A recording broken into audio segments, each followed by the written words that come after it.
أعمالنا من يهده الله فلا مضل له ومن يضلله فلا هادي له أشهد أن لا إله إلا الله وأشهد أن محمدا عبده ورسوله اللهم صل وسلم على سيدنا محمد وعلى آله وصحبه وذريته أجمعين سبحانك لا علم لنا إلا ما علمتنا إنك أنت العليم الحكيم ولا حول ولا قوة إلا بالله العلي العظيم أما بعد. Yang dimuliakan para penonton yang dihormati, ibu-ibu, ayah-ayah, anak-anak, siapa juga, peringkat pertama ni tolong like and share, like and share, like and share. Nombor dua, kalau misalnya reception tak berapa bagus malam ni, adalah kita tuan-tuan daripada beberapa penjuru, daripada Sabak Berenam, kita ada daripada Kedah, kita berada daripada Kedah, daripada UUM Kedah, dan saya daripada Taman Tun Dr. Ismail Kuala Lumpur, dalam dua tempat yang berbeza agak jauh, terutamanya Kedah. Tuan-tuan, Kedah ni dalam 4 jam setengah perjalanan dengan motorkar daripada Kuala Lumpur pergi ke Kedah, di Changlun, dekat-dekat Changlun di sana tuan-tuan. Dan kemudian tu di Sabak Berenam pun agak jauh, dan Sabak Berenam ni boleh dikatakan kawasan perdesaan begitu. Dan sebab itu internet nampaknya kurang memuaskan. Apapun, saudara minta maaf terlebih dahulu kalau misalnya ada sedikit gangguan-gangguan dari segi line internet dan sebagainya. InsyaAllah. Malam ni kita nak sambung, saudara, perkenalan kita dengan Cik Kumaran. Cik Kumaran yang menjadi tetamu kita pada minggu lalu bersama dengan Saudara Radwan. Saudara Radwan tidak dapat meneruskan untuk tampil pada malam ni disebabkan ibunya dikatakan sakit tenat. Ibunya dalam keadaan tenat sekarang, yang Cik Radwan perlu bersama dengan ibunya mungkin di saat-saat akhir untuk memberikan khidmat yang terakhir yang dengan kasih sayang kepada ibunya. Jadi digantikan dengan tetamu baru kita malam ni, Saudara Muhammad Adam Rao. Muhammad Adam Rao, tuan-tuan, yang banyak membuat kerja-kerja mengenai dakwah agama Allah Subhanahu Wa Taala ini setelah memeluk Islam beberapa tahun. Nanti kita berkenalan dengan dia, tuan-tuan dan puan, di kawasan Sabak Berenam, di Negeri Selangor dan di mana-mana tempat yang lain agaknya. Saya diberitahu oleh Cik Kumaran tadi, Cik Kumaran 2 hari berada di Sabak Berenam bersama dengan saudara Rao, Muhammad Adam Rao. Hampir tidak ada orang yang tak kenal dia. Semua orang kenal dia. Muslim kenal dia, non-Muslim kenal dia. Begitu popular, tuan-tuan. Figure yang popular, dengan popularnya dia itu membawa Islam, artinya Islam pun turut popular. Kerana popularnya manusia yang menjadi agent yang menjadi membawa Islam ke keribuan masyarakat, insyaAllah. Dan bersama kita, tuan-tuan dan puan, sebagaimana pengulas kita, pengulas profesional kita, pengulas teknikal kita, pengulas teknikal kita yang berbahagia, Profesor Dr. Nur Azniza Ishak daripada UUM, daripada Universiti Utara Malaysia, pakar psikologi, pakar kaunseling yang telah memberikan khidmat sejak tahun lalu, tuan-tuan dan puan, dengan dia punya ulasan-ulasan yang jitu, padat dan sangat relevan berkaitan untuk kita memikirkan kenapa fenomena itu terjadi begitu. Tuan-tuan, Doktor Profesor Nur Azriza akan bagi tahu kenapa dia jadi begitu. Dan apa pula yang kita patut perception kita, anggapan kita dan penerimaan kita kerana fenomena itu terjadi begitu dan sebagainya. Maka selalunya disebut tentang proses-proses yang berlaku, selalunya disebut dia punya antecedent dan perkara yang ada berkaitan dengan perbincangan kita pada yang tiap malam, seminggu sekali, hari Jumaat malam Sabtu ni kita berbincang tajuk-tajuk yang kita menampilkan berbagai-bagai tetamu-tetamu yang hadir bersama dengan kita. Jadi kita nak mulakan, saya nak minta Saudara Kumaran dulu takruf sikit. Kumaran kita dah kenal, tapi Muhammad Adam Rao agaknya kita belum berapa kenal lagi. Mungkin saya serahkan terlebih dahulu dalam masa 5-6 minit agaknya kepada Encik Kumaran untuk memberikan mukadimah dan terusnya bertakruf memperkenalkan Saudara Muhammad Adam Rao. Sila. Assalamualaikum warahmatullahi wabarakatuh. Alhamdulillah ya. Okey. Baik, terima kasih seperti biasa, terima kasih ribuan terima kasih saya ucapkan kepada Dr. Hassan Ali yang mewakili Yayasan Sabah kerana sudi kami untuk menyertai program webinar Keluarga Sakinah ini. Dan juga kepada pengulas profesional kita ya, Profesor Dr. Nur Azriza, terima kasih banyak-banyak kerana sudi mengulas ya. Kami kadang-kadang kami asnaf ini tidak mendapat perhatian yang secukupnya Perhatian kebajikan dapat, tapi perhatian akademik tak dapat. Maka di sini saya amat berbangga, ya, sangat bersyukur dan berbangga dengan kehadiran Profesor bersama kami, ya. Alhamdulillah, syukur alhamdulillah, ya. Ya, terima kasih banyak-banyak atas jemputan. Hari ini amat special sebab kerana saya tidak berada di rumah saya untuk webinar. Saya sebenarnya berada di sebuah daerah yang sangat istimewa di negeri Selangor, iaitu daerah Sabak Bernam. Khususnya saya sedang berada di satu tempat yang dikenali sebagai Bagan Terap, Kampung Bagan Terap. Okay. Kampung Bagan Terap ini adalah juga markas, ya, markas mualaf, ya. Saya jumpa banyak mualaf berada di sini. Alhamdulillah, hasil usaha seorang mualaf yang sangat prolific dalam kerja-kerja dakwahnya. Masya-Allah, saya kawan dengan dia tak lama lah, baru dalam 3-4 tahun. Dan dalam pada saya kenal dia ini, baru hari ini saya berkepeluangan untuk spend time lah, okay? Untuk spend masa dengan dia di projek dia. Dan Masya Allah, saya sangat teruja, Dato', sangat teruja, ya, Profesor. Masya Allah. Jadi sedikit pengenalan tentang diri saya sendiri kepada para pendengar atau para penonton yang mungkin tidak sempat mendengar perkongsian minggu lepas, ya. Okay, nama saya Kumaran Nagapa. Saya berasal daripada Kuala Lumpur, ya, dan saya seorang yang boleh dikatakan bukanlah orang yang pandai belajar tinggi ataupun mempunyai skill kerja tinggi, ya. Saya seorang yang sangat biasa, ordinary person lah, okay, just a common man in the road, ya. Jadi kebetulan pada tahun 2013 saya telah berhijrah ke satu pekan kecil juga, nama dia Batam Juntai. Sekarang dipanggil Bestari Jaya, okay? Dan untuk belajar, dan bila masa saya berada di sana saya telah menerima hidayah. Dan alhamdulillah sekarang dah 8 tahun. Umur sekarang 43 tahun, sudah berkahwin. Isterinya nama Subhashini Mariam Irfan, juga seorang mualaf dan mempunyai 3 orang anak. Alhamdulillah. Baik. Di Batam Juntai, antara inisiatif yang kami jalankan adalah untuk memperkasa masyarakat asnaf, khususnya mualaf. Okay. Dan dalam perkongsian minggu lepas, kita ada bincang antara cabaran-cabaran bila kita menyantun masyarakat yang mempunyai kepincangan ataupun kekangan. Tak kisahlah sama ada sosial ke, atau ekonomi ke, ataupun dari segi spiritual ke, ya. Okey. Jadi dalam inisiatif kami itu, antara perkara yang kami buat adalah menyediakan peluang pekerjaan. Tetapi peluang pekerjaan ini adalah yang istimewa, bersyarat, iaitu dia mesti belajar agama. So apa beza kerja dengan kami berbanding dengan kerja dengan orang? Okay. Kami membayar semua pekerja kami 3 kali ganda gaji. Kami bayar semua pekerja projek kami. Semua pekerja projek kami adalah golongan asnaf, mualaf dan fakir miskin, ya. Okay. Dan kami di sini membayarnya gaji 3 kali ganda. Okay. Kenapa 3 kali ganda, ya? 3 kali ganda kerana kalau 1 kali ganda, kita cuma menangguh kemiskinannya. Daripada miskin hari ini kepada miskin esok. Dia tak miskin hari ini, tapi kepada kalian esok dia miskin. Kita cuma menangguh, bukan menyelesaikan, ya.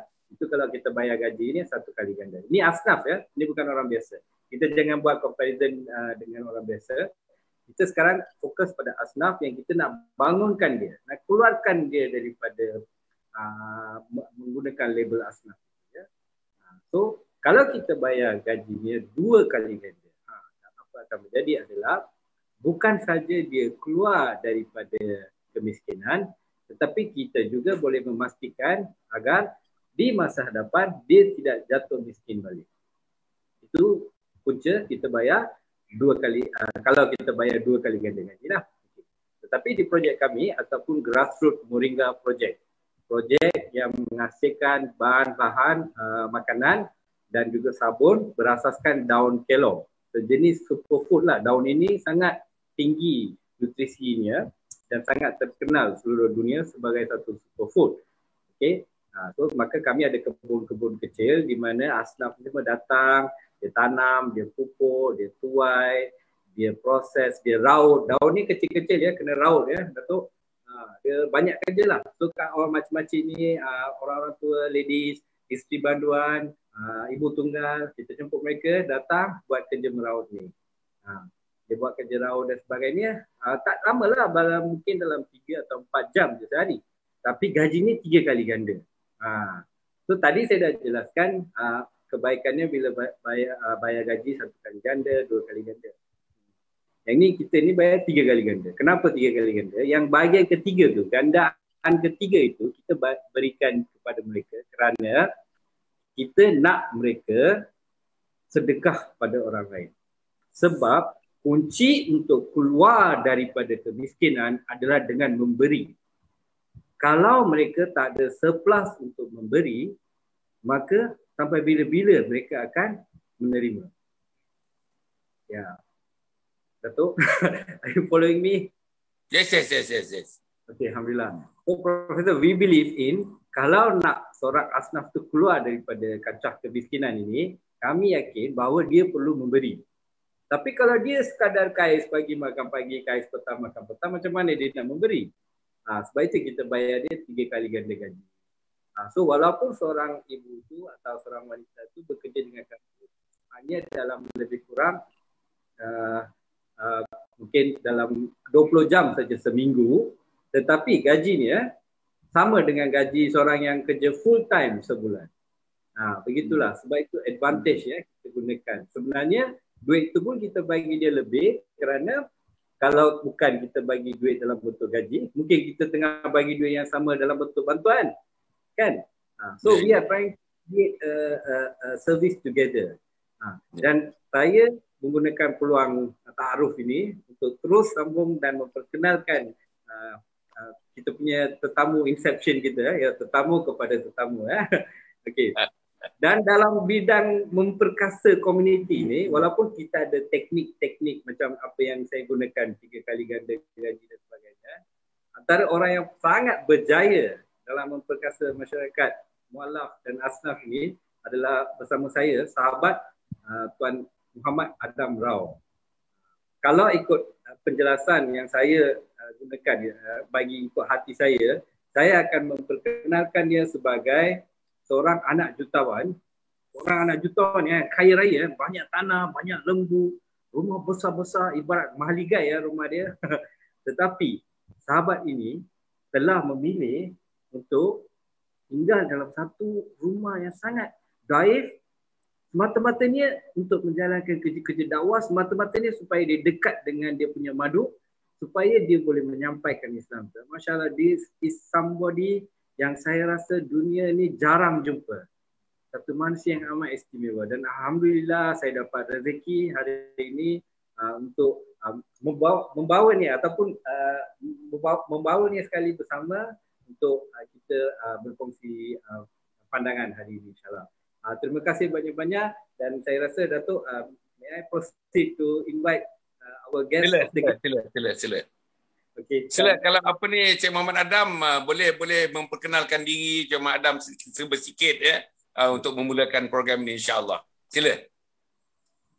Assalamualaikum warahmatullahi wabarakatuh. Waalaikumsalam warahmatullahi. Bismillahirrahmanirrahim.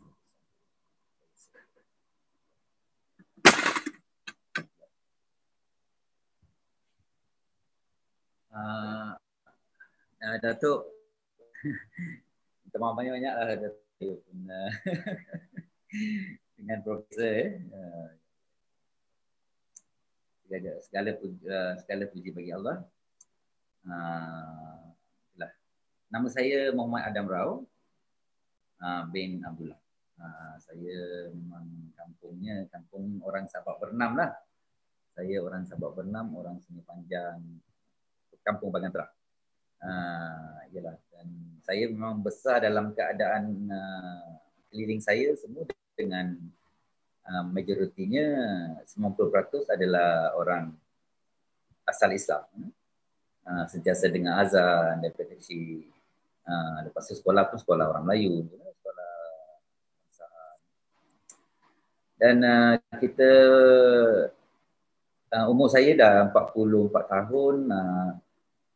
Isteri ada isteri anak 3 orang. Victoria Konesi, dia daripada Cameron Highland.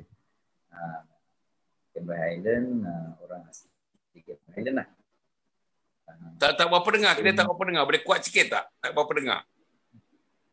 Isteri saya orang Cameron Highland. Orang Cameron Highland. Ya, Cameron Highland. Cameron Highland. Okey. Cameron Highland asal orang asli Semai, namanya Victoria Konesi. Berjumpa di khusus Jabatan Agama dulu. Berjumpa dan kahwin dengan dia dah 7 tahun. Masuk Islam dah 10 tahun masuk Islam. 2011. Alhamdulillah. Apa ni Cik Adam masuk Islam dah 10 tahun 10 tahun, ya, alhamdulillah. Isteri pun lebih kurang begitu juga. Isteri pun lebih kurang lah 10 tahun juga. Ya. Okey.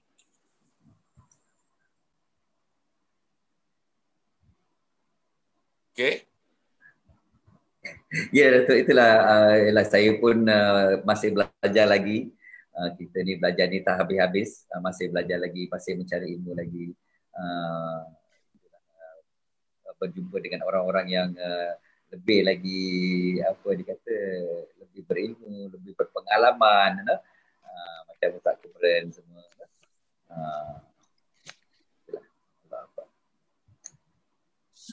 Okey. Ya, Datuk. Itu lebih kurang. Okay. Terima kasih. Okey, you apa ni, saya ulang balik, saya simpulkan. Kalau tak betul simpulan saya ni bagi tahu ya. Pertama sekali saya lihat kedua-dua manusia di depan saya ni umur lebih kurang samalah. 43 tahun dengan 44 tahun ni lebih kurang serupalah. Kumaran 43 tahun kan Kumaran? Ya, betul Datuk. Dengan Adam umur 44 tahun ya. Itu yang lebih kurang sama. Yang kedua ialah tentang kita berada dalam satu situasi masyarakat yang boleh dikatakan masyarakat golongan rendah lah. Tidak juga pertengahan, apalagi tidak juga atasan, golongan yang rendah. Dalam golongan rendah itu pula pun, kalau in the case of Kumaran banyak memberikan perhatian kepada orang-orang asnaf, anak-anak asnaf dan kumpulan asnaf dan sebagainya. Untuk pengetahuan para penonton, apa dia asnaf? Asnaf ni ialah orang-orang miskin yang telah dikenal pasti oleh zakat pihak lembaga zakat, bahawa mereka hidup dalam suasana kemiskinan dan pusat zakat Selangor misalnya cuba menaikkan taraf mereka, membantu mereka secara biasa nak membantu mereka, dan agaknya oleh kerana mereka duduk di Shah Alam dan sebagainya, dan pegawai-pegawai dan kaki tangan pun biasanya bekerja daripada pukul 8 sampai pukul 5 petang begitu kan ya. Jadi tak dapatlah betul-betul kata orang pergi kepada mad'u itu, pergi kepada orang yang didakwahkan itu. Tidak sebagaimana Kumaran dan juga Muhammad Adam, saya rasa ya, mereka hidup dengan mereka, mereka faham dengan mereka tahu gelak ketawa mereka tahu tangisan mereka dan sebagainya. Dan sebab itulah Kumaran telah mengemukakan satu bentuk pembangunan di mana satu syarikat ditubuhkan untuk memproses bahan makanan daripada pokok daun kilo yang bagi masyarakat India, saya rasa buah kilo tu tidaklah merupakan satu perkara yang ganjil. Masyarakat Melayu pun sebahagian daripadanya memang suka kepada buah kilo, dia masak kari dan sebagainya. Jadi itu diproses, daunnya diproses untuk dijadikan sabun tadi sabun dia dijadikan sabun dan produk-produk yang lain yang boleh di-convert daripada daun-daun kilo itu untuk dijadikan produk-produk harian, penggunaan pada harian. Dan yang cantiknya Kumaran menjelaskan kepada kita metod yang digunakan agaknya tidak ada. Kerajaan tidak ada metod itu. Saya rasa pusat zakat pun tak ada metod itu. Dan di Malaysia ini pun kita tak pernah dengar metod itu. Maknanya membayar pampasan ataupun gaji kepada orang-orang asnaf ini yang bekerja untuk menghasilkan daun kilo itu, untuk menghasilkan produk itu. Ada separuhnya membayarkan, kalau dikata 1 kali ganda macam ini, 2 kali ganda macam ini, tetapi dia membayar 3 kali ganda supaya bukan saja orang ni dapat keluar daripada kemiskinan, bahkan orang-orang asnaf ini dapat menyumbang kepada orang lain. Bila menyumbang kepada orang lain itulah bukan saja dari segi kesan psikologinya, bukan saja dari segi kesan kemajuannya, bukan saja dari segi kolektiviti masyarakatnya, tetapi banyak saya rasa ekoran-ekoran daripada itu hasil daripada satu metodologi, satu pendekatan yang dibuat Encik Kumaran yang dicuba uji dan sudah pun berjaya berlaku di kawasan Kuala Selangor, kawasan Batam Berjuntai dan juga Sabak Berenam agaknya. Jadi ini satu benda yang pada saya lah, it is a discovery. Maybe kalau boleh doktor daripada UUM buat study perkara ni, macam mana bayaran gaji 3 kali ganda bayar gaji. Kalau dia bayar dari satu hari dia bekerja 4 jam, tuan-tuan 5 hari dia bekerja maknanya 20 jam, dibayar gaji juga macam orang bekerja daripada pukul 8 sampai pukul 5 atau pukul 6 petang. Gitu kan Cik Kumaran? Jadi maknanya saya tengok doktor ulas sikit saya tengok macam mana satu orang ambil Muhammad Adam ni, anak jutawan yang duduk dalam singgahsana, duduk dalam mahligai dengan kekayaan yang diperolehi oleh ayahnya dan keluarganya, tetapi dia turun ke bawah, meninggalkan itu semua. Hidup dalam keadaan yang separuh tawaduk begitu untuk mendekati mad'u yang kebanyakannya orang bawahan. Kalau dia datang dengan Mercedesnya, agaknya sukar untuk kita bertemu, untuk kita menjalin hubungan dengan orang bawahan. Tapi bila dia hidup bersama dengan orang bawahan, seperti bukan anak jutawan, seperti orang biasa, seperti anak-anak asnaf juga, maka dia diterima dan kalau ikut Kumaran, populariti Encik Adam ni nampaknya begitu hebat. Bukan saja dikenali oleh masyarakat Islam, bahkan juga dikenali oleh masyarakat yang bukan Islam. Okey, soalan saya kepada doktor. Doktor, macam mana diorang ni boleh turun? Diorang turun ke bawah. Ini masalah besar dalam pembangunan ini, doktor, yang saya tahulah. Saya pernah terlibat dalam pembangunan ini. Masalahnya ialah masalah delivery system. Masalah kita menyampaikan apa patut disampaikan kepada rakyat. Kadang-kadang kita ni ada sistem. Bila kita dalam kerajaan atau swasta dan sebagainya, tentuan kita tidak sampai turun ke bawah. Tak ada orang yang turun ke bawah. Masyarakat asli, misalnya tadi, Adam kahwin dengan orang asli. Jadi kita punya pendakwa, orang yang menyampaikan bantuan dan sebagainya tak turun sampai peringkat itulah. Tapi Kumaran dengan kahwin dengan orang asli sudah tentulah hatinya agaknya berbeza dengan kebanyakan manusia, anak jutawan seperti Muhammad Adam. Jadi apa yang saya nak doktor ulas, macam mana dua orang ni boleh turun ke bawah. Padahal kalau kita tengok caranya, Muhammad Adam ni boleh mengembangkan lagi perniagaan ayahnya, menjadikan perniagaan betul-betul dia sendiri jadi jutawan, ayahnya jutawan dan dia jutawan, dan dia boleh bantu Kumaran dan sebagainya. Kumaran pun boleh jadi macam itu juga. Kalau saya tengok dengan Kumaran, walaupun dikatakan tidak belajar tinggi, tapi saya tengok daya fikirnya, daya kehadapannya, pandangan kehadapannya lebih daripada orang yang ada PhD pun saya tengok. Gaya berfikir untuk menolong masyarakat bawah ini. Persoalannya ialah kemampuan dia turun ke bawah, berjumpa mad'u itu dan mengidentifikasikan kasihnya dengan orang yang didakwahkan sedemikian rupa, maka dia diterima dengan baik. Bukan saja masyarakat Islam, masyarakat bukan Islam di kawasan mereka. Macam mana, Doktor? Okey, terima kasih, Datuk. Bismillahirrahmanirrahim. Assalamualaikum warahmatullahi wabarakatuh. Kepada Datuk dan juga kepada sahabat kita, Cik Kumaran dan Cik Adam. Jadi alhamdulillah saya terkesima sikit bila dengar cerita ni, sebab apabila cerita pasal mualaf dan sebagainya, saya rasa sangat dekat dengan hati. Rasa macam kita bersaudara kan, dan di situ rasa dekat. Jadi di sini kalau pertanyaan Datuk itu, dia menjurus kepada konsep ataupun fitrah manusia itu sendiri. Yang mana kalau kita tengok, kita duk nampak dalam kehidupan kita sekarang, materialistik itu, kan, fizikal itu, dan sebagainya. Tapi sebenarnya kombinasi fitrah manusia tu, dia bukan semata-mata material itu.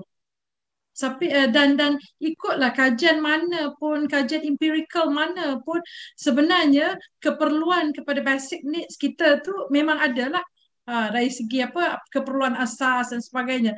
Tapi habis daripada keperluan material itu, dia ada lagi keperluan-keperluan lain yang dipenuhi.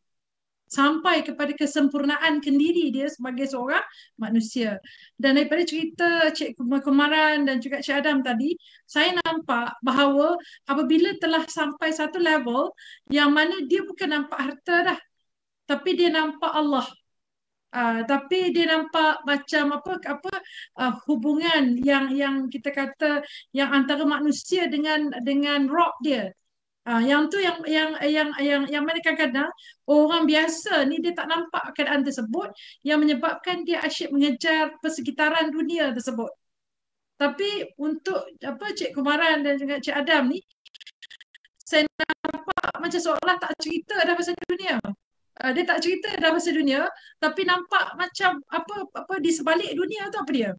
Seolah-olah macam dia telah bergerak kepada satu tingkat demi satu tingkat dalam kehidupan dia, target dia yang mana bagi mencapai keperluan dan juga matlamat dia tu, maka tingkah laku yang difokuskan tu telah membentuk satu tingkah laku untuk mencapai keperluan atau kesempurnaan tersebut. Dan kesempurnaan ini dia tak nampak banglo, dia tak nampak Ferrari, dia tak nampak isteri-isteri ke, dia tak nampak anak-anak yang ialah dari segi glamournya dunia tu dia tak nampak. Tapi dia nampak kepada hubungan hati dengan Allah, bagaimana nak menuntut, nak mengejar redha Allah, dan yang bestnya kat sini saya nampak Datuk, bagaimana nak ajak surrounding dia tu. Jom kita sama-sama mengejar syurga Allah, kita mengejar redha Allah. Dan bagi saya ni first time saya dengar bagi gaji 3 kali ganda untuk melengkapkan semua keadaan tersebut. Maksudnya mengeluarkan dia daripada kemiskinan dan akhir sekali supaya boleh sedekah dan sebagainya. Maksudnya target tersebut, dia target kita bagi kolektif. Maksudnya bila mencapai kesempurnaan kendiri dia, bukan untuk diri je, tapi ajak sama saudara se-Islam, jom kita sama-sama bergerak ke arah mencapai redha dan juga rahmat Allah tersebut. Jadi untuk sampai ke tingkat ni, dengan kita kata mungkin membuat pengorbanan dari segi hidup ala kadar saja, kan? Hidup dengan apa yang ada saja, hidup asalkan boleh kita hidup untuk beribadah saja, tapi bukan hidup untuk leisure ataupun untuk luxury punya keadaan dan sebagainya. Dan bukan semua orang boleh bergerak kepada tahap tersebut. Contohnya ada orang yang kejar pangkat, ada orang yang kejar harta, ada orang yang kejar macam-macam dekat dunia ni sebab dia nampak dunia. Tapi saya nampak saudara kita ni macam Cik Kumaran dan juga Cik Adam mengejar di sebalik itu lagi, yang lebih tinggi lagi, peringkat yang lebih tinggi, iaitu keredaan daripada Allah Subhanahu Wa Taala. Jadi dalam keadaan ini sebenarnya perubahan behavior tu, perubahan tingkah laku itu yang sanggup kita kata sampai mampu meninggalkan perkara-perkara tersebut adalah kekuatan dalaman. Dia bukan kekuatan luaran lagi dah. Dia engagement dia. Maksud dia dia nampak engagement dia apabila dia mengikat satu keadaan yang kukuh dengan Allah Subhanahu Wa Taala, maka dengan manusia yang lain pun dia lagi kukuh. Jadi dalam keadaan ini seolah bukan dia nak lepas diri dia saja, tapi dia nak lepaskan juga saudara-saudara se-Islam dia supaya ikut dia. Sebab itu dia akan menggunakan semua apa yang ada pada dia, material dan sebagainya, semua keadaan tersebut untuk generate keadaan yang lebih kita katakan cantik, yang mana beramai-ramai secara ukhuwah, membina ukhuwah dan membawa semua saudara se-Islam itu kepada jalan kebaikan. Yang tu memang sangat signifikan dengan psikologi spiritual kita panggil. Kan ni. Dia panggil psycho spiritual manusia. Maksud dia telah embedded sekali kepada Cik Kumaran dan juga Cik Adam. Yang tu kalau bahasa psikologi dah tahu. Maksud dia dah masuk ke tahap psycho spiritual engagement. Okey, tuan-tuan, maknanya ulasan daripada Profesor mengatakan kedua-dua ni tuan-tuan dan puan telah turun kepada satu peringkat. Peringkat dia sudah bergabung dengan Robnya, dengan penjadinya, dengan Khalik-nya yang menjadikan dia. Dalam tuan-tuan nampak ni, kalau kita tengok dengan tawaduk, sifat tawaduk, kalau kita buka buku-buku, misalnya buku tasawuf, misalnya buku tentang akhlak yang ditulis oleh berbagai-bagai penulis-penulis besar, penulis-penulis agung, kita dapati nak turun sampai ke peringkat ini, orang Islam yang jadi macam Islam semula jadi macam saya ni pun agaknya tidak semudah itu nak turun di peringkat macam mana Kumaran, macam mana Adam turun sampai di peringkat bawahan. Macam mana Adam boleh tinggalkan kekayaan, macam mana Adam boleh tinggalkan kejutawan keluarganya, turun dan hidup dalam keadaan yang agak dhaif gitu saja mendaifkan diri. Ini dia. Saja mendaifkan diri semata-mata supaya ada common identifiers, supaya dapat dia dilihat sebahagian daripada kumpulan yang menjadi mad'u, kumpulan yang menjadi sasarannya, dan supaya dia diterima. Dan bukan saja diterima itu, tuan-tuan dan puan, tapi yang lebih penting lagi, kita hendakkan dakwah ini bercambah, dakwah agama Islam, dakwah Islamiah ini bercambah. Itu yang mereka lakukan. Tapi bagi saya ini satu benda yang sangat besar sebenarnya. Ini adalah pengorbanan. Islam itu adalah agama pengorbanan. Cantiknya Islam itu atas nama pengorbanan. Cantiknya Islam itu kita meninggalkan apa-apa yang kita suka.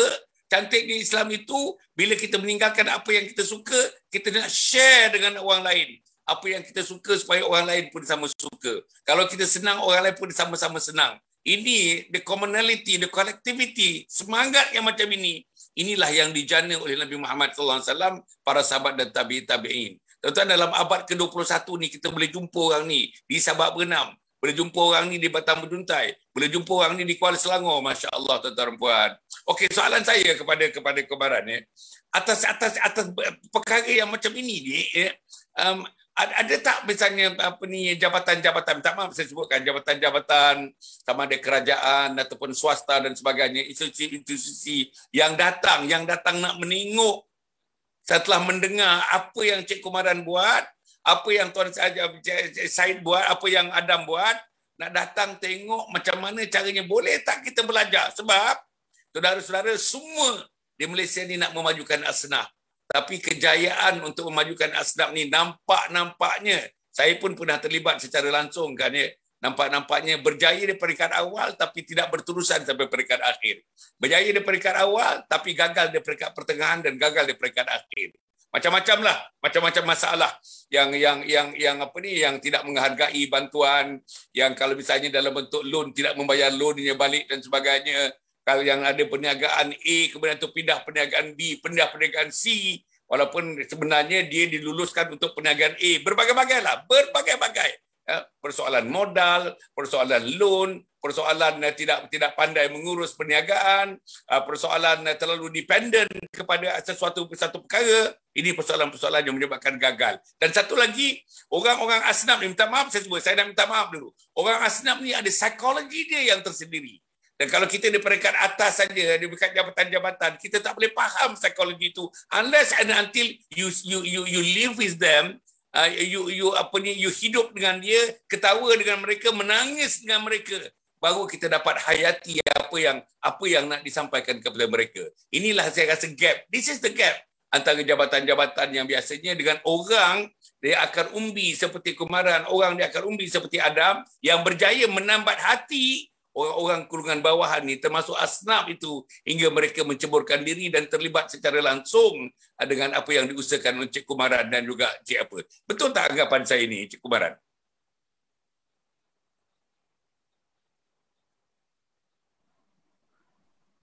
Alhamdulillah. Terima kasih Datuk. Terima kasih banyak-banyak kerana soalan yang Datuk tanya itu sangat bagus. Kerana dia sebenarnya dia macam terampang dua mata. Sebab dia ada dia punya both side of the field. Iaitu bahagian pertama soalan Datuk adalah apakah hubungan kita dengan jabatan-jabatan kerajaan, agensi agama, negeri, NGO kan dan sebagainya ya. So apa hubungan kita is one part of the field, sebahagian daripada persamaan. Yang kedua ni pula adalah apa pula hubungan kita dengan komuniti yang menyebabkan kami boleh lebih efektif.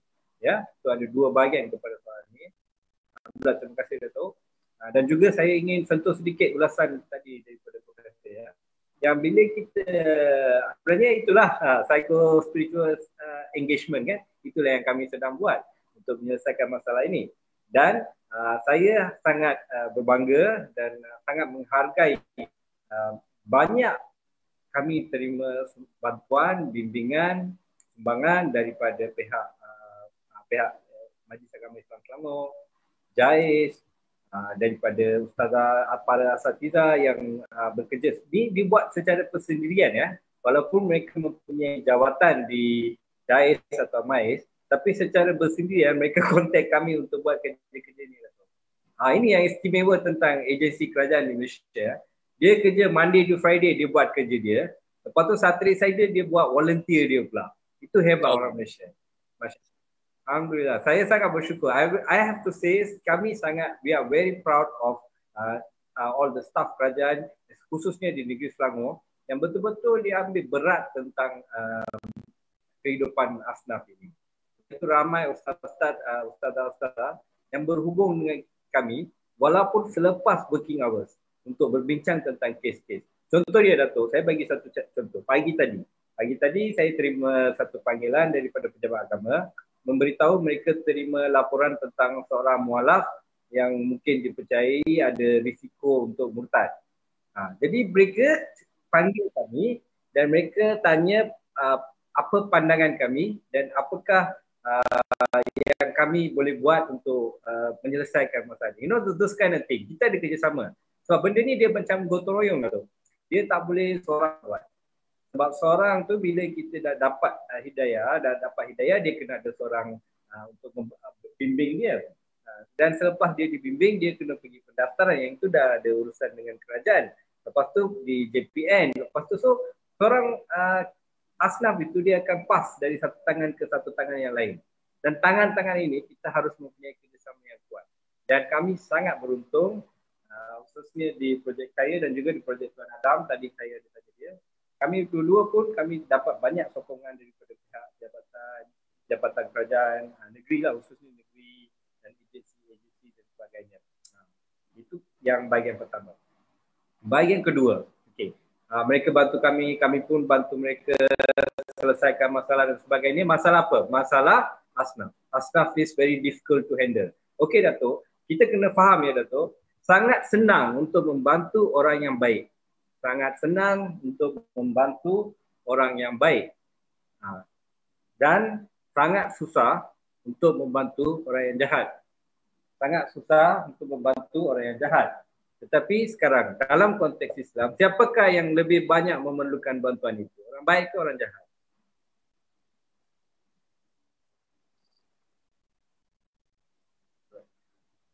So, dalam pendapat saya, I think orang-orang yang jahat ni lah lagi banyak kita kena bantu. Sebab kalau kita tidak bantu bimbing mereka, bantu tarbiyah mereka, bantu support mereka dan sebagainya, mereka akan menjadi satu barah kepada masyarakat kita.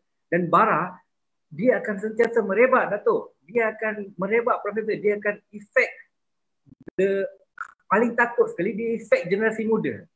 So anak-anak kita. Jadi we have no choice Dato'. We have no choice. Kita kena tolong orang-orang yang susah ditolong. Memang dia give us a hard time. Mereka ni menyusahkan kita. Kita suruh dia pergi program, dia tak nak. Kita suruh dia buat mengaji, dia tak nak. Kita suruh dia tutup aurat dan sebagainya. Dia ada banyak masalah. Tetapi bila kita tackle dia dengan konteks psycho-spiritual engagement, iaitu kita, contoh macam apa yang saya buat. Saya cakap, dapat gaji tinggi. Tapi syarat dia simple. Awak pun kerja setengah hari je. Cuma yang baki tu hari tu kamu kena mengaji sikit. Contohnya. Ataupun kami ada rules, contohnya, semua kerja kami wajib. Kita ada 15 keluarga ya, Dato' terlibat dalam projek kami. Kami punya rules simple. Semua anak-anak 15 keluarga ni wajib pergi ke sekolah. Kalau ada yang drop out, kamu dah tak boleh kerja dengan kita. Kamu carilah kerja yang bayar 1 kali ganda gaji. So there is a 50-50 tau tu. You datang separuh jalan, I datang separuh jalan. Kalau I go all the way, mungkin saya jadi punca dia jadi penagih bantuan. Tapi kalau saya jauh, dia datang all the way, nanti orang label kita angko, red tape, blue tape, kinds of things lah, dia marah kita sebagai orang yang duduk di atas dan tidak tahu akar umbi dan sebagainya. So we have to find the balance here, di mana I come 50% then you come 50%. This is how we are able to, kita berjaya mendapat some positif, keputusan yang positif lah, Dato'.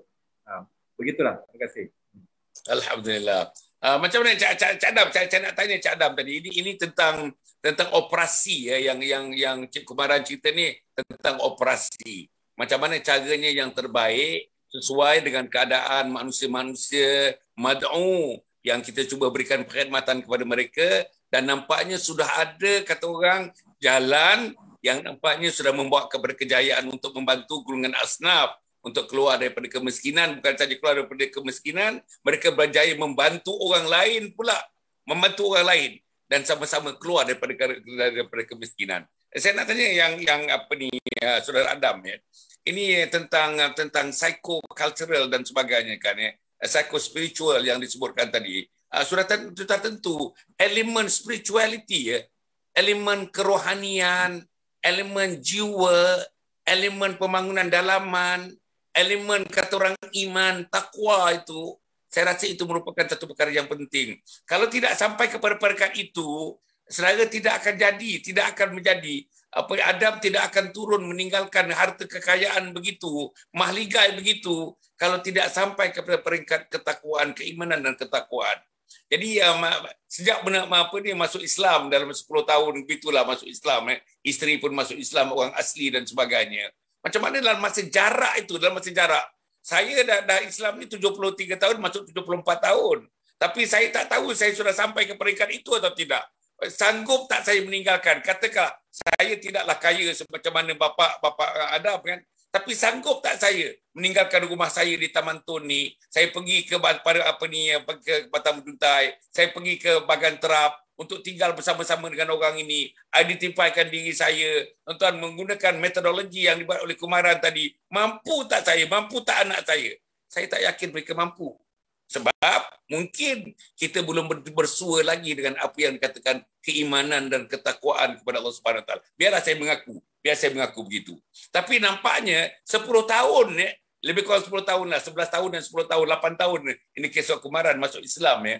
Saudara dalam masa yang pendek, yang masih pendek pada saya pendek lah. Pendek. Ada orang 70 tahun tak dapat apa-apa lagi. Ada orang 70 tahun tak jaga semayang lagi. Ada orang 70 tahun tak boleh baca Quran lagi. Islam 70 tahun ni.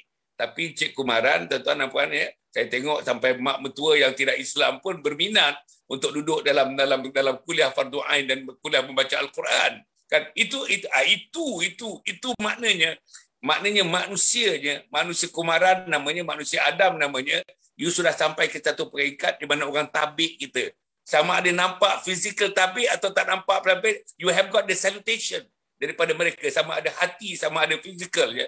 Ini satu perkara yang besar dan saya rasa ini aset.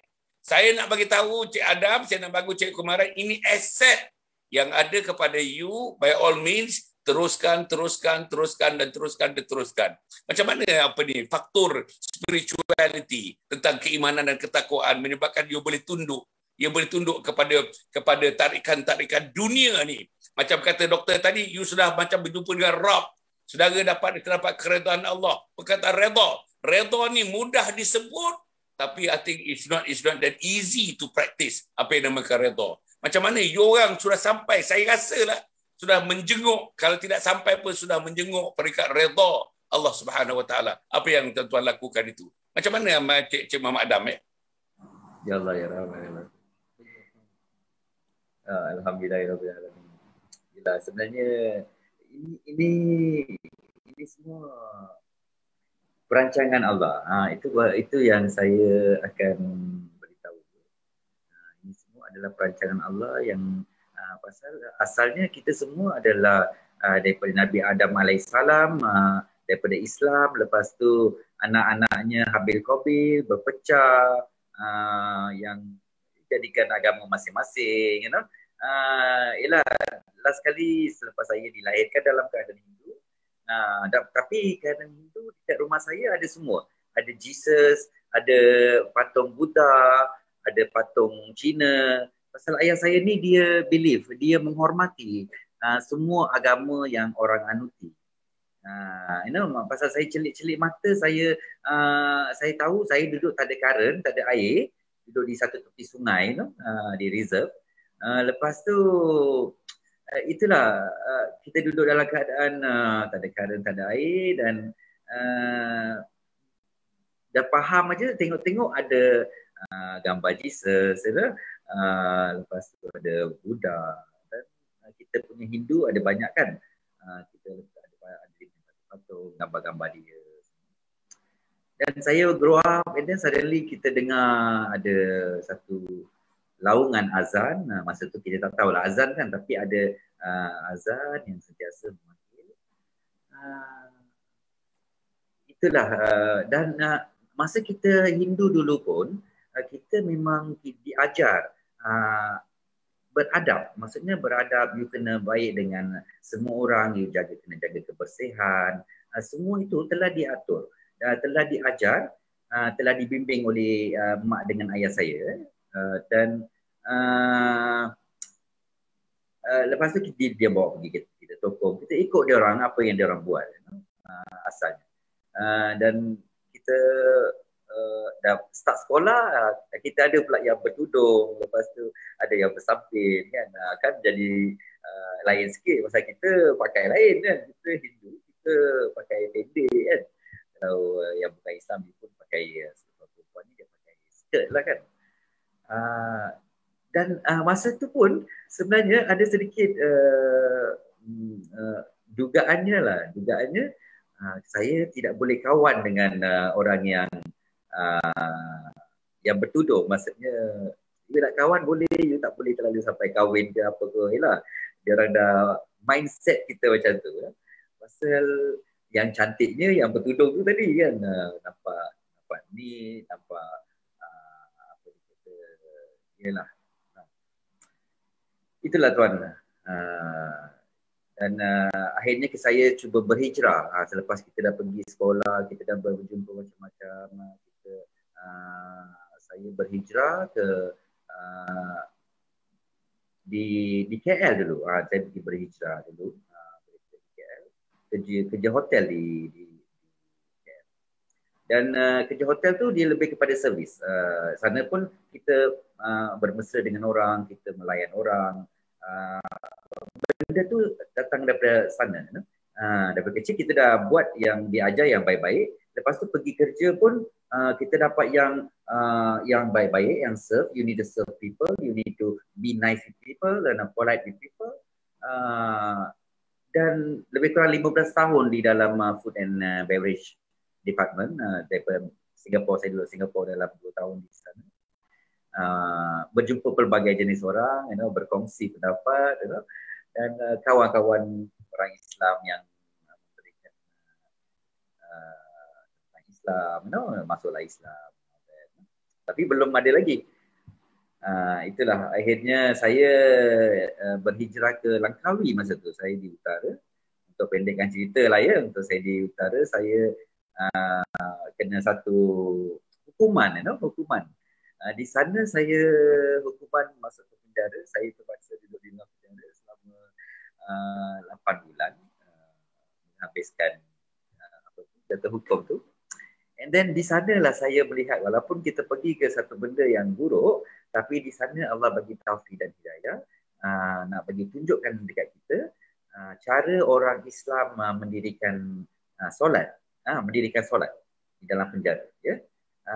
Dan masa tu kita dah ada satu baru first time dalam hidup kita tengok pasal ni. Walaupun dekat kampung saya semua orang Melayu, tapi tak pernah seorang pun bawa kita you tak payah masuk Islam pun tak apa, you tengok apa yang kita buat, you tengok apa yang kita buat, you tak masuk Islam tak apa.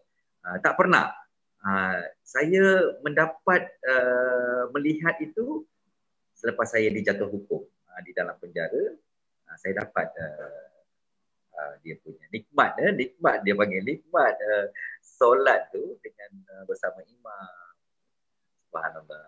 Selepas saya keluar daripada sana, saya selepas 5 tahun macam tu saya memeluk Islam.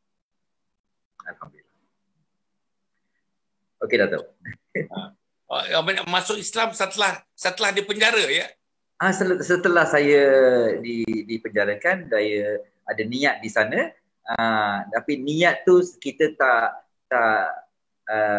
buat waktu tu. Saya niat dalam hati, tapi kita tak pergi. Kita masa tu tidak tahu kena perlu pergi ke satu tempat, kena mengucap 2 kalimah syahadat. Kita tidak tahu. Pasal tidak siapa-siapa pun pernah beritahu. Walaupun masa di sekolah dulu pun, mungkin mereka terlepas beritahu. Saya bersangka baiklah mungkin cikgu-cikgu saya kan pernah ajak kita masuk Islam, tapi cara macam mana nak memulakan dia punya okey masuk Islam. Okey masuk Islam, jom kita pergi satu tempat, pejabat, kita duduk, dan saya bagikan satu petikan, kamu baca petikan itu, lafazkan dia panggil asyhadu an la ilaha illallah wa asyhadu anna muhammadar rasulullah. Kalau kita dah lafazkan tu dengan dia punya terjemahan dia, kita dah Islam. Itu saja sebenarnya, bukan susah. Tak adalah kita nak pergi cucuk badan kita. Maaflah kalau saya, apa yang saya beritahu dulu, masa agama saya dulu, saya rasa macam sukar. Banyak perkara kita perlu buat. Macam yang ada duit banyak, dia akan bawa yang banyak. Kalau orang yang miskin, dia akan bawa apa? Dan adakah Maha Pencipta ni dia akan melihat yang orang yang kaya yang bawa yang banyak, ataupun dia akan melihat kepada orang miskin yang bawa sedikit ni tadi? Itu tadi persepsi itu tadi, kita cuba tengok-tengok dalam perjalanan hidup kan. Kira itulah Allah Akbar. Ya Dato'. Ada Bet. Saya nak tanya tetamu kita kebanyakan yang datang bertemu dengan kita macam kes-kes yang seperti ini, dia ada juru bimbing dia tu, ada pembimbing dia. Ada satu orang tu datang berjumpa dengan kita, tetamu kita, ada 3 orang ustaz-ustaz yang membimbing dia, dan 3 orang ni membimbing dia betul-betul ya, membimbing dengan penuh amanah, dengan penuh kasih sayang, dengan penuh belas ihsan, tunjuk dia ke jalan yang benar tu, pembimbing dia. Jadi dalam kes si Adam ni masuk Islam setelah dipenjarakan itu, ada tak orang yang membimbing, ataupun this is personal discovery, your own discovery, out of your own effort ya? Bukan dibimbing, bukan ada orang bimbing menunjukkan jalan, ini yang betul, ini tak betul, cara semayang yang betul begini, cara kita buat benda-benda macam ini, orang Islam macam ini, kelakuan macam ini, dengan orang tua macam ini, dengan mak bapak macam ini. Ada ke baca? Ada ke? Selain daripada membaca pun, membaca tak sama dengan kita dibimbing kan? Macam mana tu?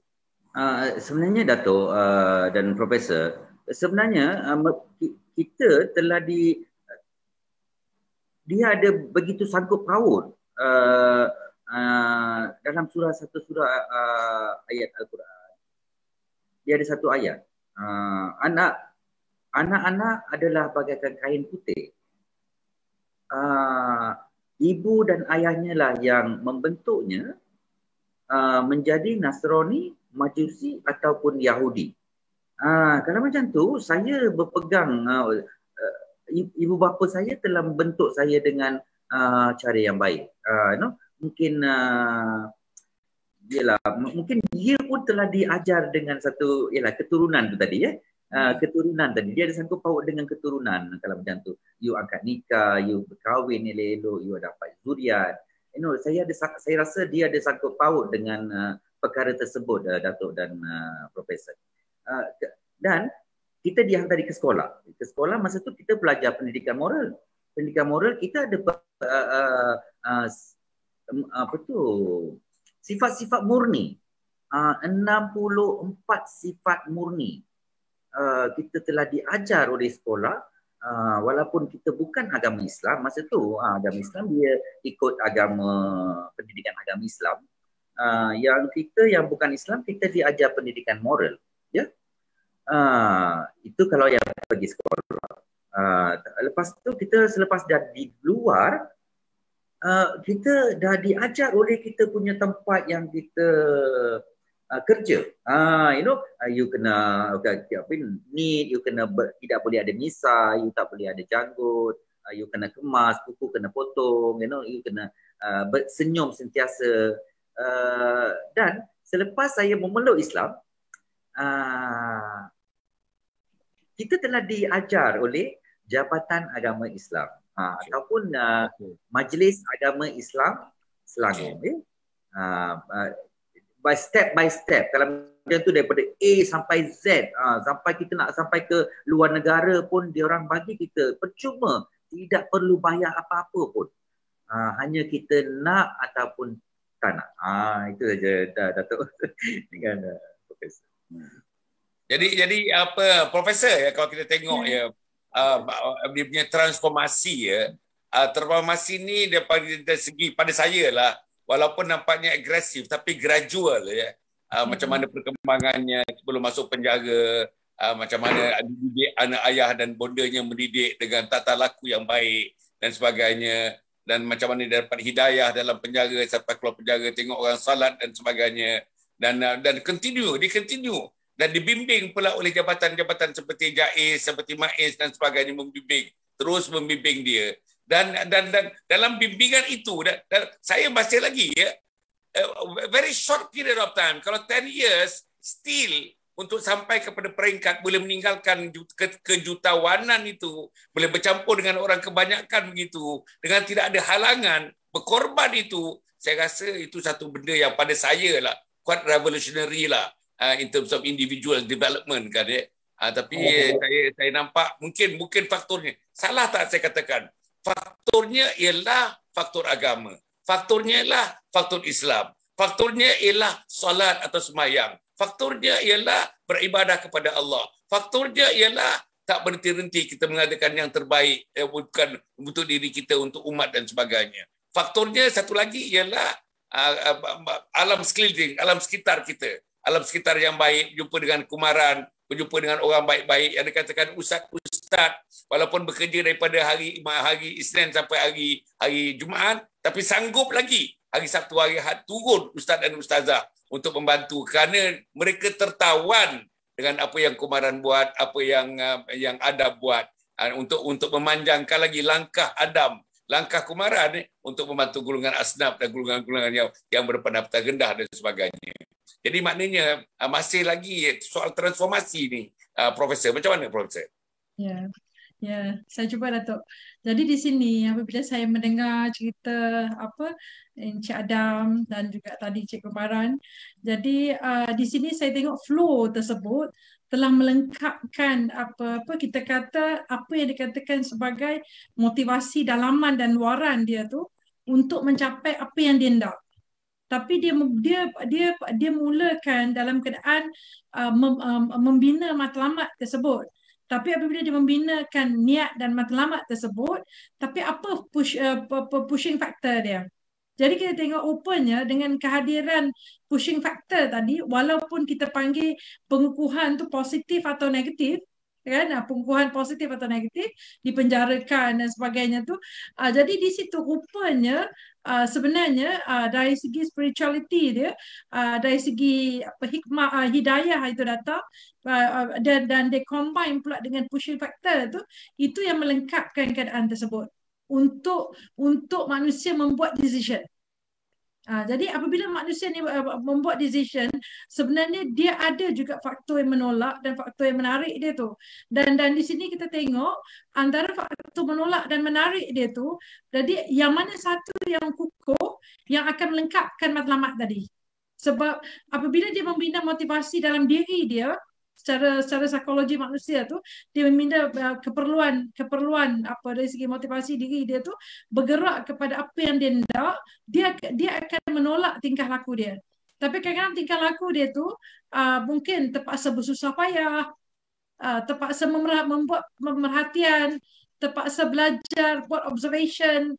Jadi di sini sebab itu beberapa kali Cik Adam telah mengatakan bahawa dia rasa macam tak ada orang yang tunjuk kat dia. Sebab dia hanya nampak perkara tersebut tapi tidak ada inisiatif pushing factor tu yang bersungguh-sungguh. Tapi bila datang pushing factor tu dengan sungguh-sungguh, so di situ dia nampak bahawa oh, ini dia rupanya. Dan apabila dia dapat keadaan tersebut, maka sebenarnya dari segi motivasi dalaman dia itu telah melengkapkan keperluan dia. Sebab itu setakat sekarang, kalaulah saya boleh tanya apa Cik Adam dan juga Cik Kumaran, mungkin apa ada rasa tak dari segi satisfaction itu kepada apa yang dicapai. Jadi kalau ada, level dia sampai kat mana satisfaction tu? Sebab kelengkapan kepada satisfaction tu dia tidak boleh diceritakan, digambarkan, melainkan kita dapat merasai dia, nikmat tenang, nikmat bahagia, nikmat dah jumpa semua, macam dia bukan dia lebih hebat daripada kekayaan itu.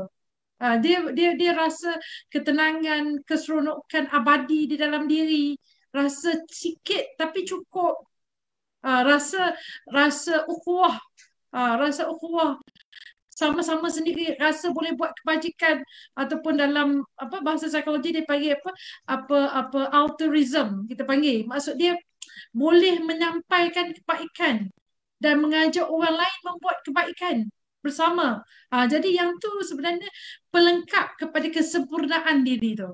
Sebab itu kalau dari segi ahli psikologi barat, dia mencari dia meletakkan tahap ataupun tingkat hierarki bagaimana manusia tu mencapai itu. Dia kata takat kesempurnaan ke diri, tapi boleh berubah-ubah. Tapi orang Islam dia beza. Apabila dia capai keredaan Allah itu, sebenarnya dia menolak benda-benda lain dah, sebab dia duduk kejar kepada keredaan tersebut. Jadi yang tu specialnya orang Islam, sebab dia adalah paduan overall, bukan fizikal saja. Jadi kita kadang-kadang sihat tubuh badan, tapi hati sakit, tak boleh duduk. Kalau hati sihat dan mental sihat dan sentiasa menganggap kebaikan kepada orang lain dan sebagainya dan diri kita, so di situ akan fulfill semua kebahagiaan kehidupan itu, Datuk. Dan bagi saya, kedua-dua sahabat ataupun saudara kita ni memang telah mencapai kepada kesempurnaan diri dalam bentuk melengkapkan kepuasan diri dia apabila dia mencapai keredaan Allah itu. Jadi maksud dia pelengkap kepada keseluruhan itu apabila dia bertemu dengan agama yang melengkapkan, kita kata the way of life itu. The way of life tu ad-din tu. Jadi telah melengkapkan keseluruhan tersebut. Sebab itu sepanjang yang saya tengok apa saudara kita bercakap tadi, sama ada Cik Kumaran ataupun Cik Adam, saya nampak dalam keadaan yang begitu sincere dan juga kita kata melontarkan apa-apa yang dicakap itu dengan bersahaja, kan, bersahaja, tak ada pun nampak rasa macam susah nak ceritakan benda semua, kan, tapi bersahaja je. Jadi memang susah, memang cara kita kata dakwah yang dibuat itu memang bagi saya high level lah. Okey. Saya nak tanya dua-dua sekali, Cik Kumaran dengan Cik Adam, kan ya. Cik Adam, kalau misalnya katakanlah you anak jutawan dan sebagainya, apa yang you buat sekarang ni, you dah sampai kepada peringkat yang doktor sebut sampai satisfaction tinggi. Bukan Maslow self actualization tu, itu rendah lagi sebenarnya. Itu lebih tinggi daripada itu. Yang tak dapat digambarkan, you saja yang boleh menggambarkan. There's no words, to describe whatever you're feeling now, kan, susah kita nak sebutkan. Tapi apa yang saya nak sebutkan, katakanlah ini hypothetical, ya. Katakanlah you balik kepada kejutawanan ayah you tu, you menjadi orang jutawan, pada masa yang sama you nak juga tolong menggunakan metodologi yang ada sekarang ni, menggunakan sifat you yang ada sekarang ni. Boleh tak you mempertahankan sifat you ada ni dengan you balik-balik ambil sebagian daripada kejutawanan itu?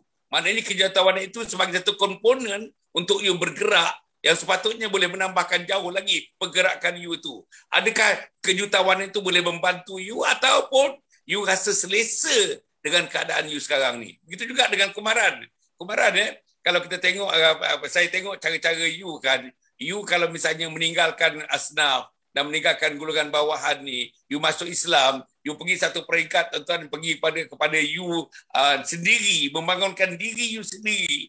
Apa yang you ada, kebolehan you sendiri. Saya rasa you punya kebolehan you hebat. pada saya lah hebat.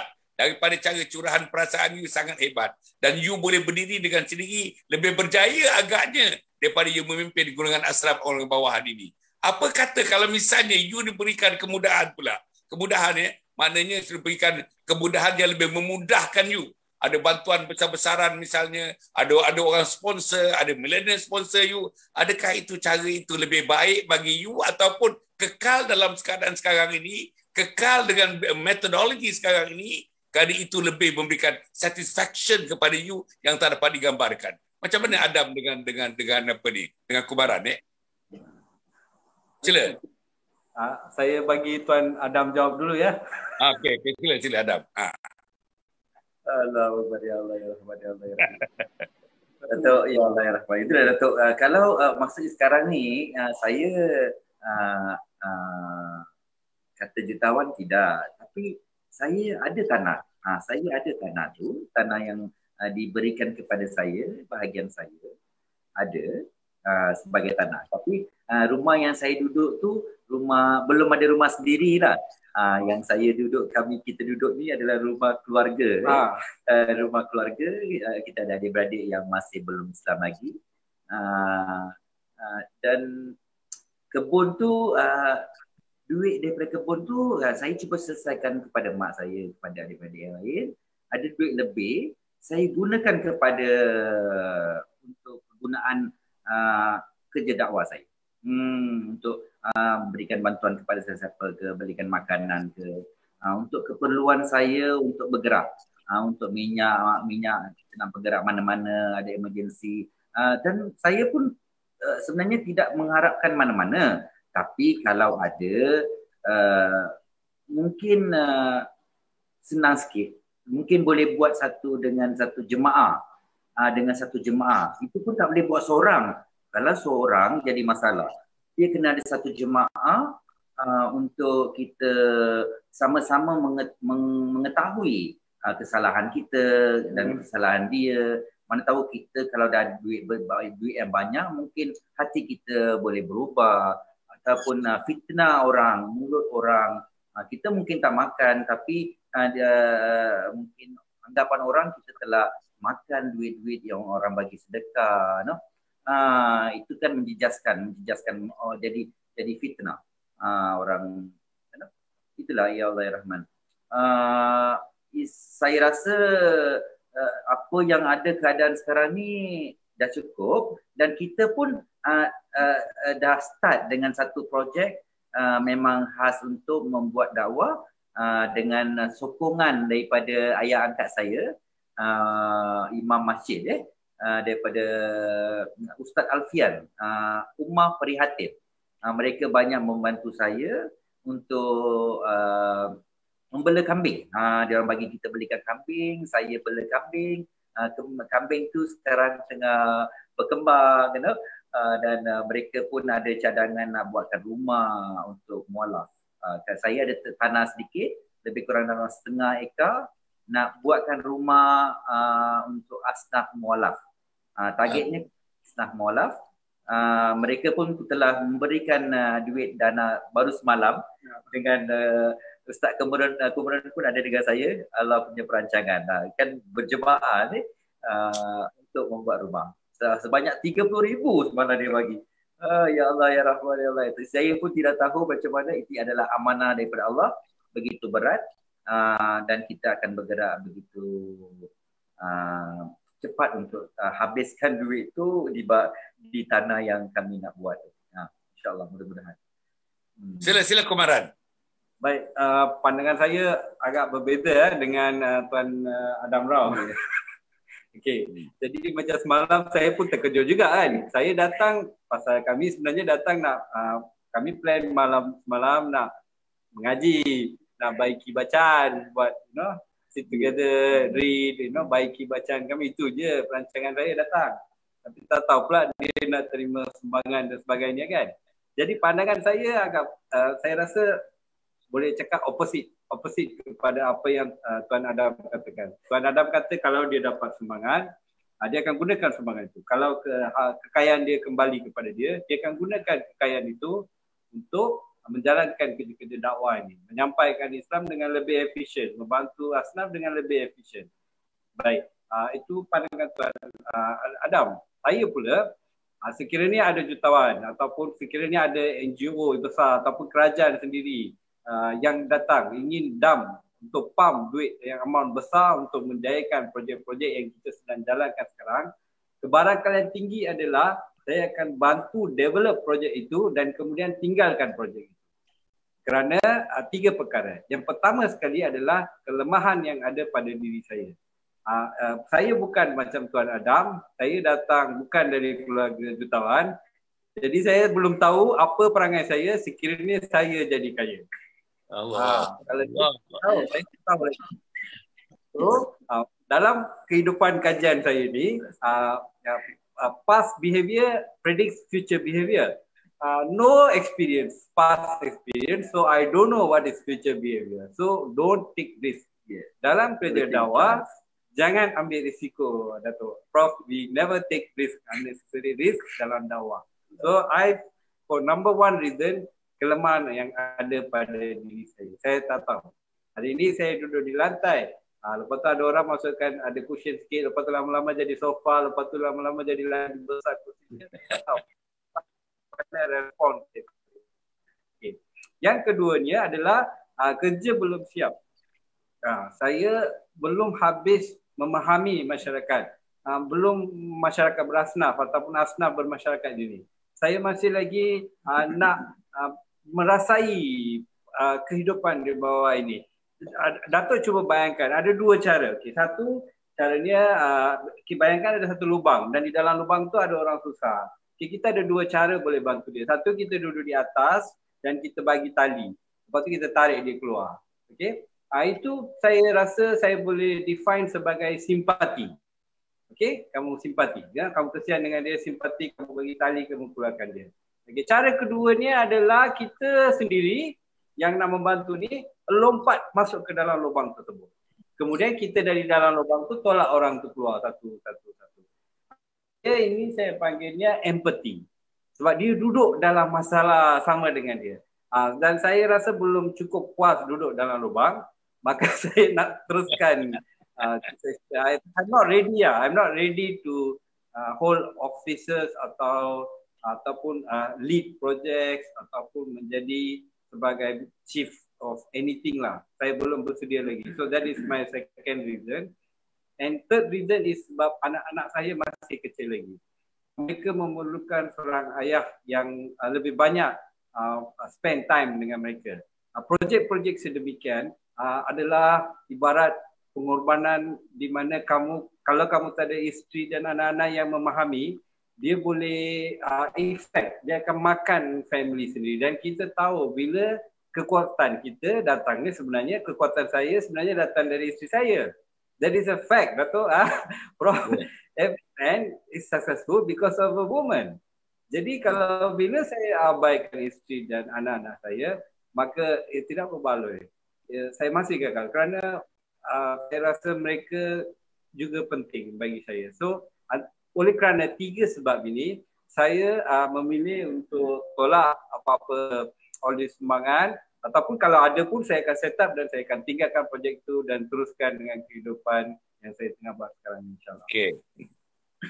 Okey, apa pun Profesor, saya tengok ya, walaupun nampaknya ada divergence of views daripada Adam, berbeza sikit, tapi saya rasa sama je. Pada saya sama saja. Dalam in the case of Adam, faktor simpati pun ada, faktor empathy pun ada. Doktor, cuba tengok macam mana kemaran doktor ya. Saya rasanya terharu saya bila mendengarkan ya, cara dia mengolah, cara analisa dia, cara dia, Masya Allah. Ialah simpati, kita bagi tali pada dalam lubang tu. Empathy, kita terjun dan bersama-sama menolak orang naik. Itu empathy, Masya Allah. Jadi maknanya yang case of Adam pun ada benda tu. Ada talinya pun ada, dia terjun pun ada, dua-dua ada. Jadi maknanya kalau ada tali itu, maknanya kalau kekayaan itu turun pada dia, dia tertawa dengan kekayaan, menggunakan kekayaan itu sebagai alat lagi untuk kata orang, untuk roll lagi, lebih kuat lagi dia punya rolling of dakwah itu. Itu method yang Adam nak gunakan. Tapi pada saya sama saja. Dalam kes Adam saya nak ulang balik. The sympathy is there, the empathy also is there. Dalam konteks, tapi tadi saya tertawan dengan Kumaran tu ya, punya ikhlas dia punya jujur, dia punya tawaduk dia tak yakin kalau misalnya pembangunan tu sudah berlaku, projek sudah berlaku, dia nak tinggalkan sebab dia tak yakin. Bila dia dah sampai satu peringkat, dia tak yakin dia mampu menjadi Kumaran. As Kumaran, what Kumaran was. Itu dia tak yakin begitu. Jadi ini satu benda pada saya, satu sifat yang hebat lah pada Profesor. Ada pada anak muda umur 43 tahun ni. Saya sendiri pun rasanya tak ada sifat-sifat yang macam itu kan. Being Muslim, born Muslim, 73 tahun ni, saya mungkin tak ada sifat-sifat itu pun. Macam mana doktor? Ya. Tadi apabila saudara kita Cik Kumaran hujah tu, saya kata ni mesti Kumaran ni ada ilmu psikologi ataupun ada degree psikologi ni. Disebabkan cara berhujah tu macam kita tahu secara overall dah. Yang tu kelebihan Kumaran. Jadi dalam keadaan itu saya tengok apabila kita boleh adjust diri kita, iaitu apabila kita kenal diri kita. Dan apabila kita kenal diri kita, kita terkenal pencipta kita, kita kenal apa keseluruhan kehidupan, keperluan kita, maka itulah salah satu daripada kelebihan yang ada pada kedua-dua orang saudara kita ni. Maksudnya dalam keadaan itu dia tahu bila dia involve directly, tapi dalam keadaan itu dia boleh atau tidak kontrol. Jadi elemen kontrol itu, jadi dalam keadaan itu menyebabkan dia sedar diri. Jadi bila dia sedar diri, maksud dia cara dakwah dia cara ini. Tapi apabila dikatakan diberikan satu lambakan keadaan yang penuh dengan material duniawi dan sebagainya, jadi dia rasa macam boleh atau tidak dia kontrol keadaan kehidupan dia macam sekarang, yang dia dah rasa selesa, bahagia, rasa macam sempurna. Tapi dia takut dengan elemen-elemen itu akan menyebabkan gangguan. Namun dalam keadaan ini mungkinlah pada masa-masa akan datang, maksudnya apabila kita establish dan kita kukuh dari segi keadaan keseluruhan tersebut, mungkin boleh membantu kepada asnaf yang lebih ramai lagi. Dalam keadaan itu maksudnya Kumaran menyatakan bahawa bila dapat projek akan buat projek, akan tinggal projek dan sebagainya. Tapi dalam keadaan itu kita nampak bahawa Cik Kumaran willing untuk buat tapi bukan untuk diri. Tapi maksud dia nak buat kepada jemaah ataupun untuk keseluruhan Muslim yang lain. Maksud dia dalam keadaan itu dalam diri dia, anggapan dalam diri. Jadi kita terpegun sebenarnya bagaimana kedua-dua saudara kita telah mendidik hati dan diri itu supaya cukup kepada keadaan yang perlu untuk dia, dan konsep sharing itu adalah konsep yang sangat bagi saya lah tingkah laku yang terpuji dan peribadi yang terpuji lah, yang bagi saya boleh dicontohi secara keseluruhan dari segi konsep sharing tu. Dan di sini kalau kita tengok, sharing itu dilakukan kepada orang ataupun manusia ataupun sahabat-sahabat kita yang perlu. Jadi mungkin itu kita kurang ataupun sangat berkurangan dalam diri peribadi setiap orang daripada kita lah, dan itu pun mungkin jalan kepada membawa kebahagiaan dan kesejahteraan dalam kehidupan kita. Alhamdulillah. Para penonton yang mata sekalian, saya ingat macam inilah, saya nak cadang macam ini. Boleh tak agaknya minggu depan ni Kumaran kalau saya dapat salah seorang daripada orang asnaf tu saya nak dengar cerita dia. Macam mana pandangan dia, macam mana dia punya pandangan dia setelah dia berkhidmat bersama-sama dengan Kumaran bukan saja bersama-sama dalam kerja yang digajikan 3 kali ganda tu, tetapi bersama-sama dalam konteks dakwah ni dia mad'u.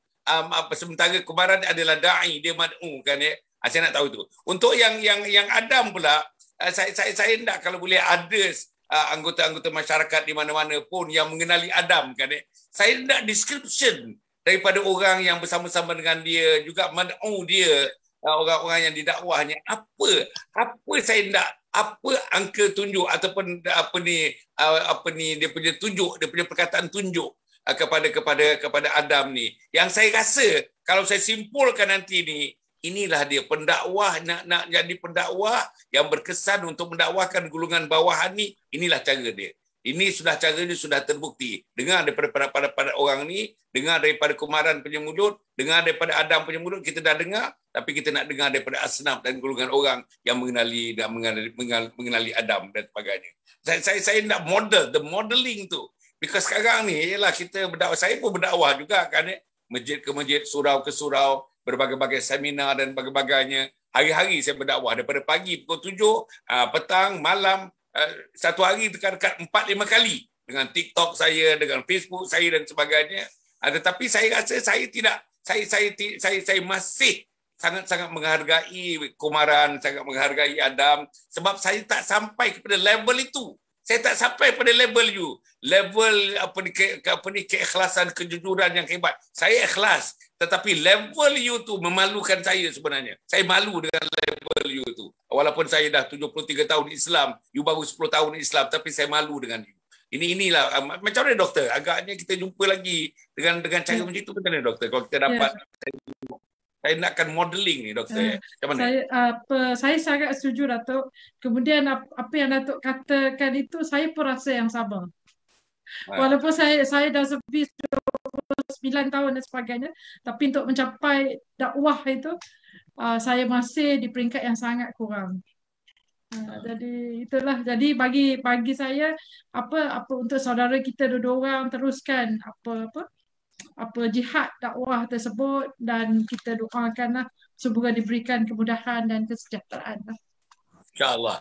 Macam mana Cik Kumaran, boleh kita appear sekali lagi dengan kita bawa teman-teman you punya salah seorang asnaf yang boleh bercakap sikit dan sebagainya. Saya tak nak dipandu, biar dia cakap daripada hati dia, daripada baca pandangan dia, apa dia rasakan sebagai orang yang diberikan khidmat yang begitu jujur, ikhlas daripada Kumaran dan daripada Adam dan sebagainya. Untuk yang orang Adam pula yang mengenali Adam misalnya, apa description? Saya nak dengar description, karakteristik tata laku, karakteristik, macam mana cara layannya, macam mana senyumnya, macam mana dia macam mana dia punya collegiality dia, persamaannya, keseronokannya, itu yang saya nak tahu. Jadi macam mana Kumaran? Bolehkah agaknya minggu depan ni?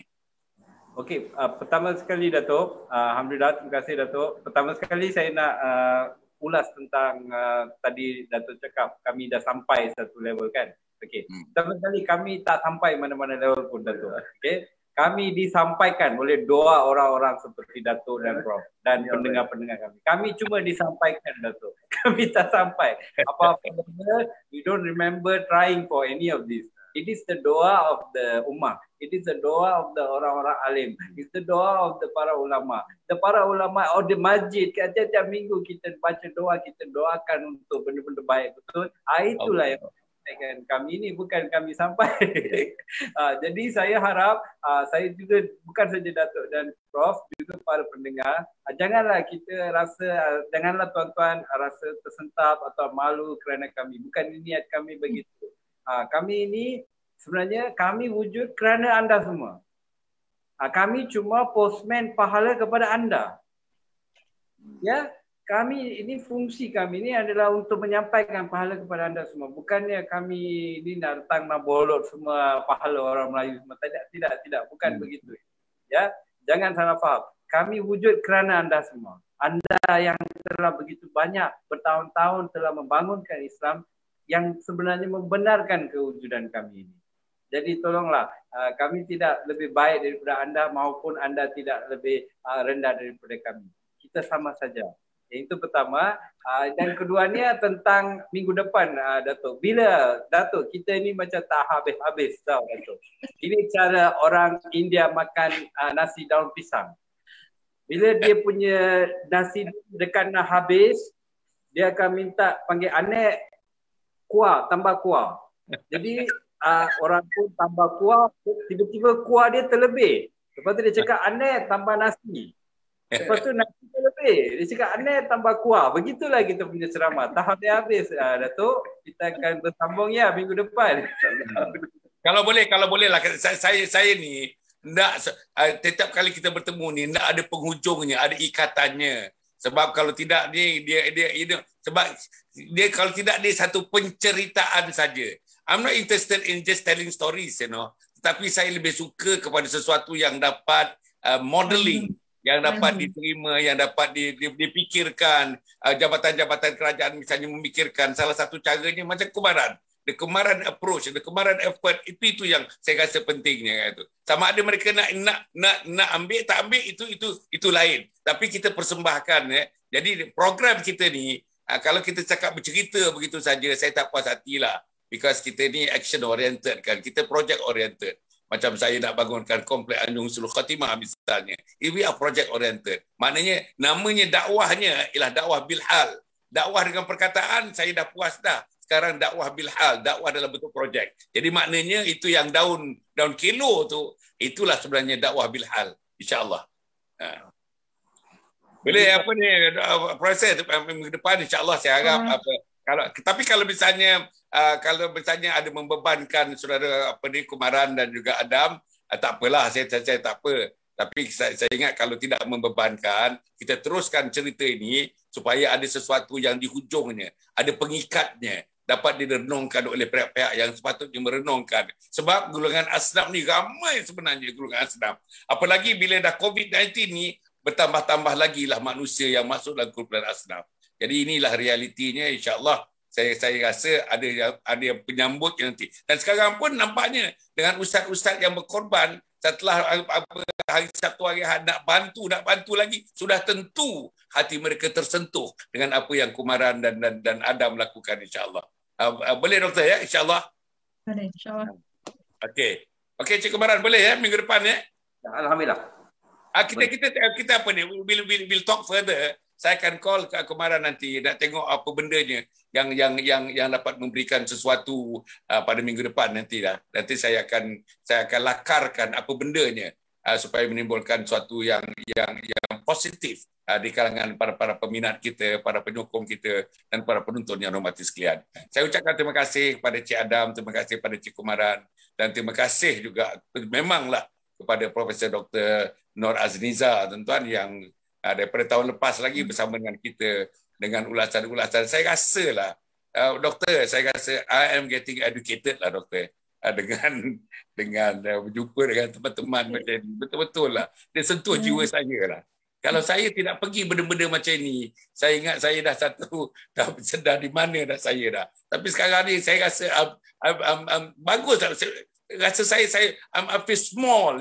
Saya rasa kecil bila saya berdepan dengan orang yang kecil macam Kumaran, tapi sebenarnya di sisi Allah dia sangat besar di sisi Allah Subhanahu Wa Taala.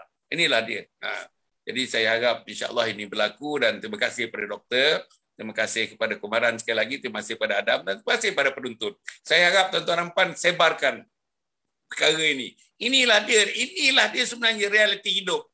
Yang lain kalau kita cerita itu banyak ceritalah penceritaan. Tapi ini the real thing ni. Saya satu hari nanti, insya-Allah lah bila COVID ini, bila dah habis ni, bila dah boleh merentas daerah, merentas negeri dah, saya insya-Allah saya nak jumpa Kumaran in person, saya nak jumpa Adam in person, insya-Allah.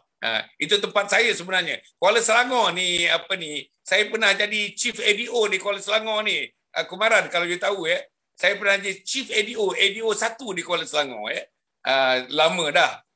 Sabak berenam pun sebagian daripada sabak berenam dulu masuk Kuala Selangor Jadi saya rasa Padang Terap tu biasa dengan saya, Bagan Nakhoda Omar tu biasa dengan saya, Batu 38, Batu 35 tu biasa dengan saya.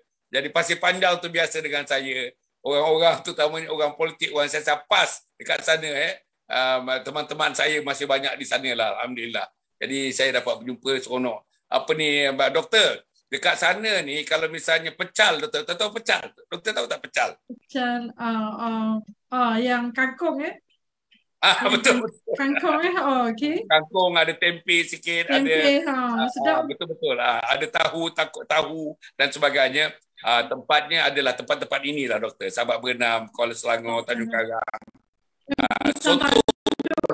Pisang Ada tanduk. di Jawa lah, di kawasan Jawa. Soto pun rasanya dekat situlah dia dapatkan soto yang betul-betul soto. Macam kita makan soto di Surabaya lah agaknya. Jadi cukup setakat itu. Terima kasih lagi pada semua. Jumpa lagi. Aqul qauli hadza wa astaghfirullahaladzim li wa lakum wa lisairil muslimina wal muslimat innahu wal ghafurur rahim. Wassalamualaikum warahmatullahi wabarakatuh. Tuan-tuan, perbincangan kita pada malam ni sampai sekarang ni pukul 10.51. Saya tak pernah buat perbincangan sampai 10.51. Biasanya sekuat-kuatnya kita akan berhenti pada pukul 10.30, tuan-tuan. Sekarang dah lebih 21 minit daripada yang biasa yang awalnya. Semata-mata kita nak meraihkan dan diraikan oleh Encik Komaran dan Encik Adam, insyaAllah. Ini satu penghormatan lah kepada saya yang mengendalikan program, kepada doktor, dan juga penghormatan kepada Encik Adam dan juga Encik Komaran, insyaAllah. Wassalamualaikum warahmatullahi wabarakatuh.